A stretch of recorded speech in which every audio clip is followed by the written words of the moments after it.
Right now, you probably have dozens of apps on your phone, endless shows queued up, and a podcast for every possible niche.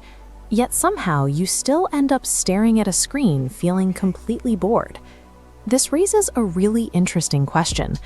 What did humans do 100,000 years ago, long before we had writing, art, music, or even complex language, when they found themselves sitting around with absolutely nothing to do? For a long time, the scientific consensus was that this problem didn't exist. Researchers assumed early humans spent every waking hour desperately trying to survive, hunting, foraging, and building shelters, leaving zero time for idle thumbs. That assumption turned out to be completely wrong. Treating early human existence as a purely utilitarian struggle for survival ignores a massive part of our psychological history. Look at this photograph of a Hum person from the Kalahari Desert. In 1966, an anthropologist named Marshall Salins spent years studying this group because their lifestyle closely mirrored original human societies. His findings challenged everything we thought we knew about early survival. On average, the Kung worked about 15 to 20 hours a week on hunting and foraging. That means they had an enormous amount of free time. The rest of their week was spent resting, talking, and hanging out around the fire, doing nothing in particular. Salins called them the original affluent society because of their immense wealth of time, which leads to a fascinating historical mystery. If our ancestors had significantly more free time than an average working adult today, what exactly did all that prehistoric boredom do to the human brain? In 2010, an archaeologist named Francesco De Rico examined a collection of shells found deep inside Blombos Cave in South Africa.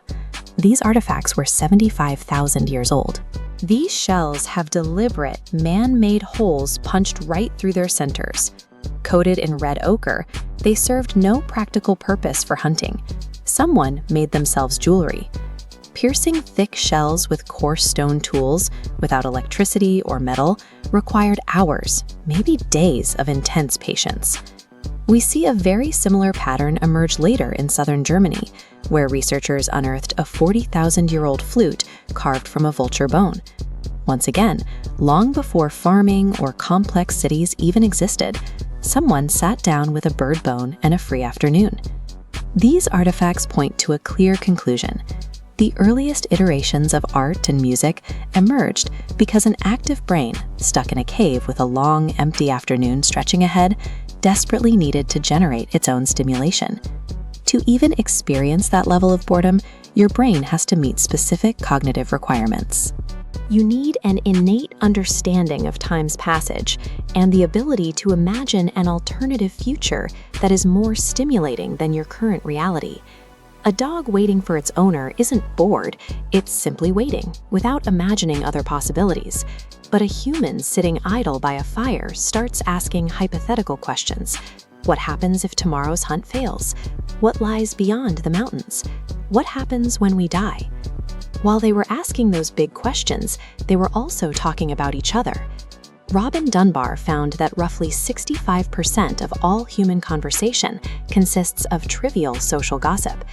You can see the evolutionary root of this behavior in this photo of primates grooming each other. For early apes, picking through a companion's fur was a slow, one-on-one method for building trust and reinforcing social bonds. As human groups grew larger, physical grooming simply took too much time. Language evolved as a biological shortcut, allowing early humans to bond with multiple people simultaneously around a fire through storytelling and gossip. We can actually test this need for mental output today. This image shows the inside of a standard phone book, filled with dense, monotonous rows of names and numbers. In 2013, psychologist Sandy Mann had subjects copy out these exact pages, and she found that enduring this extreme lack of external stimulation caused a massive spike in their performance on subsequent creativity tests. From the physical artifacts of the Blombos Cave to the social bonding of the campfire, we see a consistent evolutionary pressure. When denied external input, the human brain instinctively builds its own world. It was this specific psychological restlessness that forced us to develop the complex social bonds and internal imagination required to build a civilization. We spent 300,000 years learning to fill the silence of our environment with meaningful ideas and human connection. Then, we invented the smartphone, allowing us to instantly eradicate all silence from our day. Modern psychology calls the result of this constant stimulation cognitive overload. When your mind is perpetually fed external media, it never receives the quiet moments required to rest and process information. This animation illustrates the default mode network in the human brain.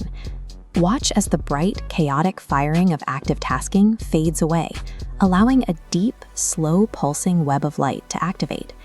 This network only turns on in the absolute absence of external input.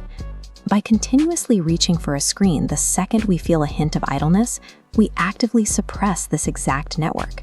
We starve the specific neurological center responsible for our empathy, self-reflection, and creative thought. While modern standards might label a wandering mind as a waste of productivity, these quiet moments provide essential biological maintenance for our most complex neural systems. The next time you find yourself lying awake at 2 a.m. staring at the ceiling, remember that you are participating in the exact same cognitive process that led early humans to carve jewelry and map the constellations. Boredom didn't hold our ancestors back. It provided the necessary psychological vacuum that forced a prehistoric brain to expand until it finally became a human one.